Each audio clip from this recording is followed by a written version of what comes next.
Mi health tips viewers அனைவருக்கும் வணக்கம். இன்னைக்கு நம்ம சேனல்ல நாம பார்க்க போற டாபிக் என்ன அப்படின்னு பாத்தீங்கன்னா, கர்ப்பமாக இருக்கும்போது நுங்கு சாப்பிடலாமா இல்லையா என்பதை பத்தி தான் இன்னைக்கு நம்ம சேனல்ல பார்க்க போறோம். இந்த கோடை காலத்துல தென்னிந்திய மக்கள் சாப்பிடும் நுங்கில் ஏராளமான ஊட்டச்சத்துகள் உள்ளன. அவை கர்ப்பகாலத்தில் குழந்தைக்கும் தாய்க்கும் பெருமளவில் உதவுகின்றது.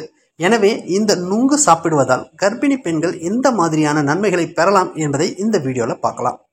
கர்ப்பகாலத்துல தாயும் சேயும் ஆரோக்கியமா இருப்பது ரொம்பவே அவசியம். அதனால தான் கர்ப்பகாலத்துல உணவை பார்த்து எடுத்துக்கொள்ள வேண்டும் என பெரியவங்க சொல்வாங்க.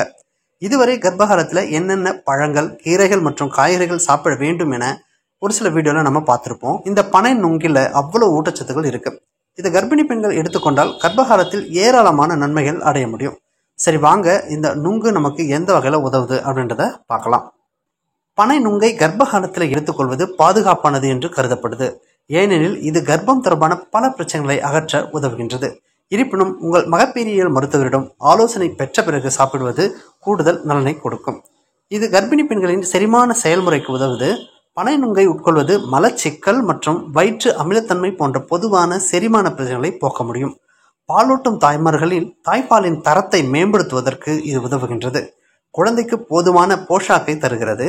குமட்டல் மற்றும் வாந்தி போன்ற கர்ப்ப அறிகுறிகளை போக்குகின்றது. உடல் சீராக செயல்பட உதவுகின்றது.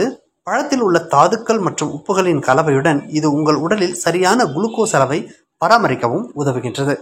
கர்ப்பகாலத்தில் ஃப்ரெஷ்ஷான நுங்கு பழங்களை மட்டுமே எடுத்துக்கொள்ளுங்கள். அது சீக்கிரம் அழுகிவிடும் என்பதால் சீக்கிரமே உண்ண வேண்டும். பழத்தை வெட்டி அதன் சுவை அதிகரிக்க ஏலக்காய் போன்ற சில மசாலா பொருட்கள் அல்லது சுவைகளுடன் அலங்கரித்தும் உண்ணலாம். இது நுங்கு கீர் என்று அழைக்கப்படுகிறது. இருப்பினும் நுங்கை மிதமாக உட்கொள்வது நல்லது. வேறு ஏதாவது பிரச்சனைகள் ஏற்பட்டால் உங்கள் மகப்பேறு மருத்துவரிடம் ஆலோசனை பெற்ற பின்பு செயல்படுங்கள். இது போன்ற உடல்நலம் சார்ந்த பல விஷயங்களை நீங்க தெரிஞ்சுக்க நம்முடைய எம்ஐ ஹெல்த் டிப்ஸ் சேனலை சப்ஸ்கிரைப் பண்ணுங்க. இந்த வீடியோ உங்களுக்கு பிடிச்சிருந்தா லைக் பண்ணுங்க, ஷேர் பண்ணுங்க. அப்படியே இந்த வீடியோ பத்தின கமெண்ட்ஸை மறக்காம பதிவு பண்ணுங்க. நன்றி.